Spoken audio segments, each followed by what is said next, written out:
Hey Nadia, Hi, Zoe. how are you? I'm so excited. Me too. So this is my third. Look, that's three. My, I'm so silly. That's what happens at 8 o'clock at night.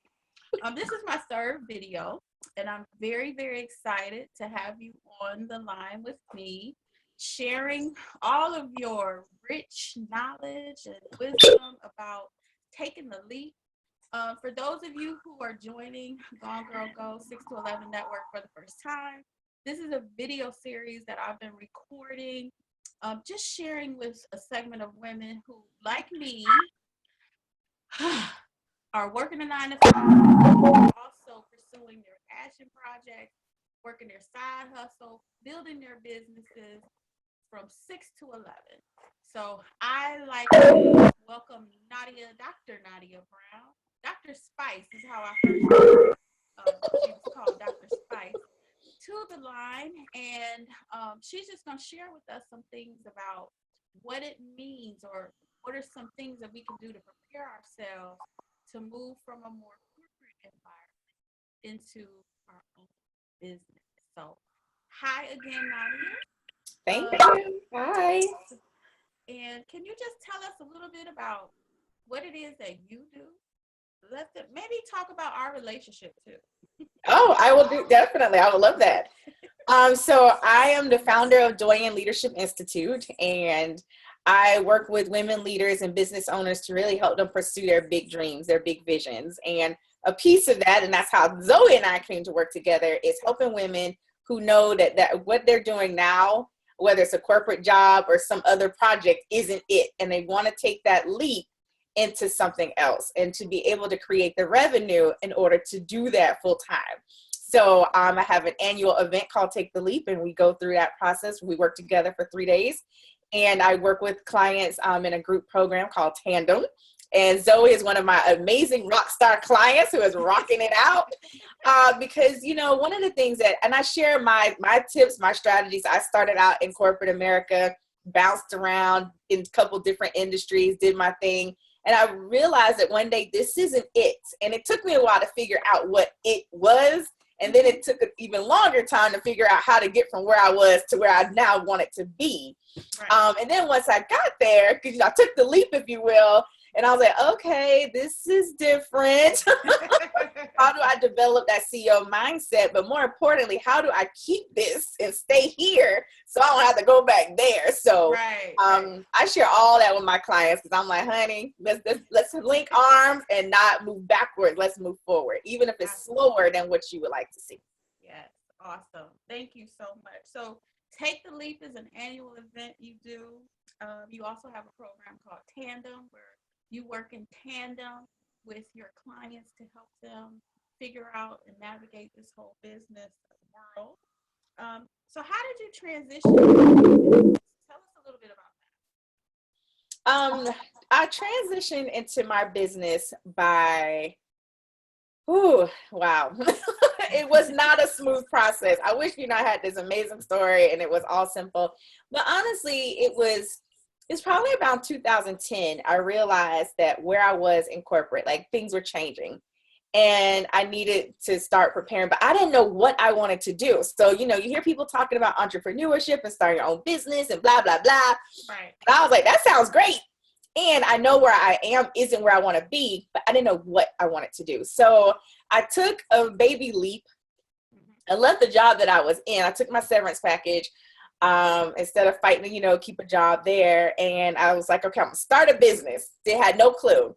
That lasted all about 15 minutes because I was like, this sucks. And so I went back to work. But that unsettledness, that restlessness was still there. Yeah. So I eventually hired a coach and I said, look, where I am is not working. I cannot live too many more years like this. I need to figure this thing out. So we started to put the plans into place. And in 2012, I took that big leap and I left corporate. And so, yeah, that was the transition. So it wasn't, I didn't have this thing where I knew immediately what I wanted to do. It took some soul searching to really figure out, what that would look like. Yeah. you know what? I'm in that place right now. Well, no, my journey has been that soul searching over the past few months about, where am I going with my business? And so I, felt like I'm not ready to totally take the leap yet, because I want to make sure that the business that I'm growing is valid and it will be profitable. Because Mm-hmm. I got a family, and I know there are many women out there who got families too. They gotta feed these babies. Right. My babies are grown, but you know what I mean. Right. So when is the right time, do you think? I know it's probably different for everybody, but what are some things that we need to consider in order to take the leap? Great question. And so I probably would go against conventional wisdom in that, there's some that say yes, some say no, but I tell people, figure it. So we work together to figure out what the time looks like for you. Because there are things that you need to take into consideration, like you mentioned, family. Each family situation looks different, whether they're children or spouses or parents, what that looks like. So one of the first things we do is we look at, you look at your income. What does it take to actually be able to sustain your family? Because you need a place to sleep and you need to eat. Like there's some basic needs that we just need to have covered. Needs. Exactly. Right, because it's hard to be creative for most of us when we don't know where we're going to lay our heads. Exactly. Some of us can operate like that. That's not my testimony. I need to know that's not mine either, girl. Right? And I need to be able to eat. So let's just be clear. Okay. So we start there and, we look at that number. And here's the thing. I find that a lot of times, and I used to be the same. I didn't want to look at the number because, that's being down. Like, I just want to focus on my big vision. And that's important. But the numbers are actually there to scare you. It actually empowers you because we look at that number and then we look at your offering. So say you have an offering that is $25,000, like, because each client is different. But what if you sold 3 of those a year? Like, is that enough? Right, exactly. We don't know. So we start to look at what that looks like. And so then we figure out, well, if we need to replace $100,000 income and we created a $25,000 package, then we need to sell 4 of those at minimum in order to make that transition. And then we start to figure out, okay, well, what's the strategy to make that happen? Obviously, not everybody comes out the gate with a $25,000 package. So, but you see the logic behind how we work that out. Yeah. And I call it your freedom number. What is that number that you can be free? So yes. Absolutely. I mean, and it really kind of puts things in perspective too, right? So if you're out there and you're trying to build this business, but you're putting together something that's not worth a lot of value, but you want that lifestyle that you had when you worked that 9 to 5, that means you got to change something in your process. If you don't have a coach, maybe you need to hire one. If you are looking to do something that nobody wants, how do you know that what you're offering is something that somebody wants? So I think, there's so many different factors that go into play when making that decision. And that's what you're helping me to realize. And guess what? All of it isn't sexy and pretty. Oh no, it's not. You know what I'm saying? Like, we have this idea that, oh yeah, I'm gonna be an entrepreneur. I'm gonna do this. I'm gonna fly here. No, I'm gonna have my own schedule. I get to work when I want to. No, you don't. No, you're not. No, you don't. And so the challenge too for me, and I know for many women, for those of us who are in this like middle ground with it, right? Like, I'm rocking my career. Like, I'm not ready to let that go yet. And there's a whole story behind that. But yet I know that there's this other thing for me here. So I have to learn, and I'm learning to balance it. Say more about that. What are some things that people like me can do to balance, having a career, but also pursuing your business? And I also know that there are a lot of women out there that do both. Yes. So what do you think about that? So one of the things that I suggest is you have to make it a priority. One, because sometimes we say we're going to work, and we work in our business, in our jobs, because that pays the bills, right? And then we don't make room or space for our business.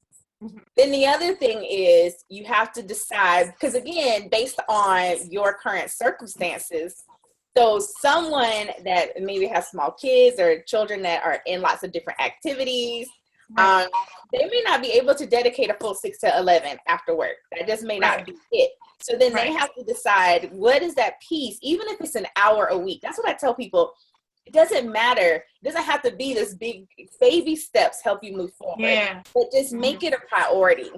Right. And then one of the projects that I worked on, y'all, that we were sharing, before we started officially in our conversation, was that I created a new guide around how to get one new client per week. Like sometimes when we start, we just want to go from 0 to 900. I know that's me. That's just how I'm naturally wired. Like I have 0 clients now, and tomorrow I want like 150, right? 100. Right. And so it's like, it's not. I won't say it's not possible because it is. And let's just let's kind of slow it down. I like it.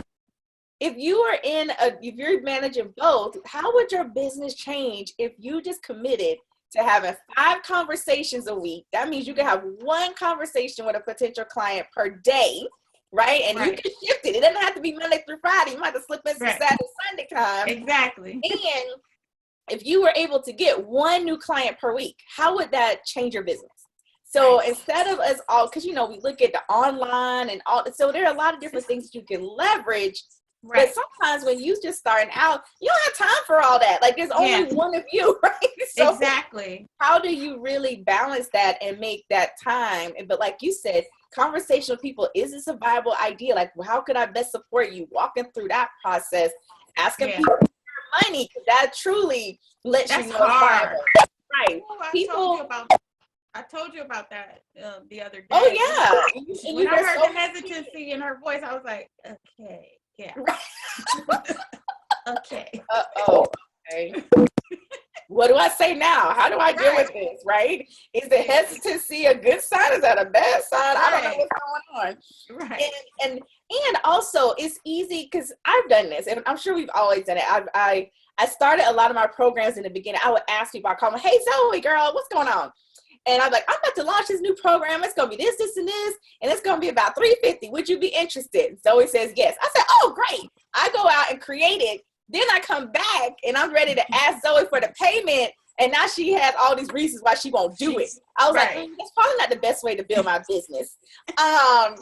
So, understanding, and it's nothing against, people, maybe there's a difference between interested and committed. And when you start getting people at that level where they are committed to working with you, and there's that exchange, they give you money in exchange for your product or service, that also not only builds your confidence, but now you're like, okay, this is viable because there's more than just lip service. There's actually some energy and action behind it. Here's that transaction there. That's good stuff, Nadia.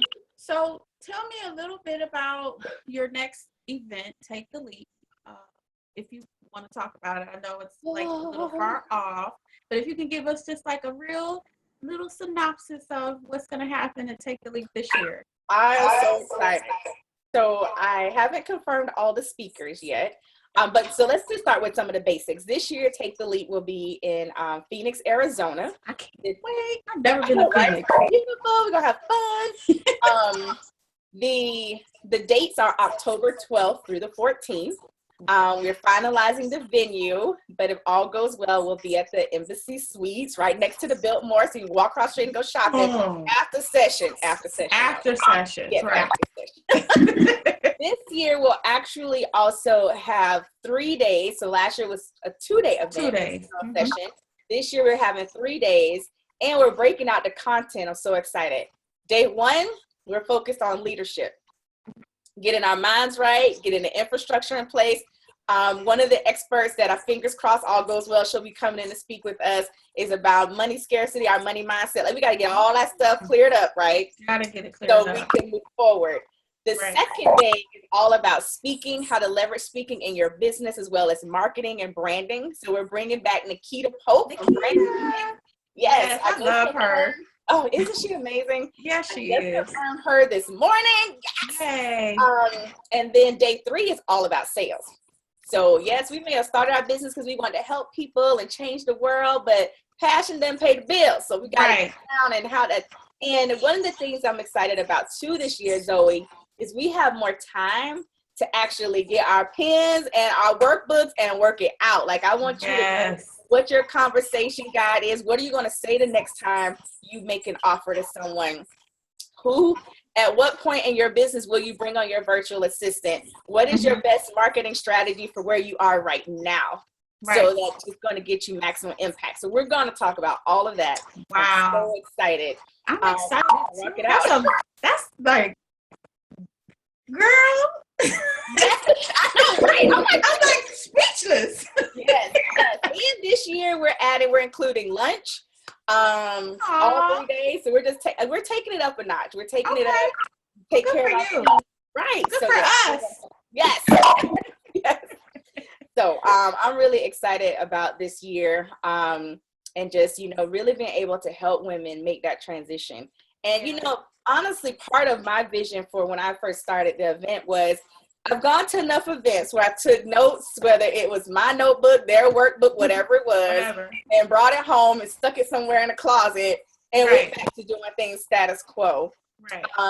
Or I just was so overwhelmed with information and I didn't have a clear plan. So I want people to know that when you leave Phoenix or go back to your house for the locals, this is your next step so that you can move forward and really making progress from where you are now to where it is you desire to be. Awesome. It sounds wonderful. I cannot wait. I'm excited. I'm glad that you are my coach and that we connected and we get a chance to see each other next week. I'm excited about that too. Me too.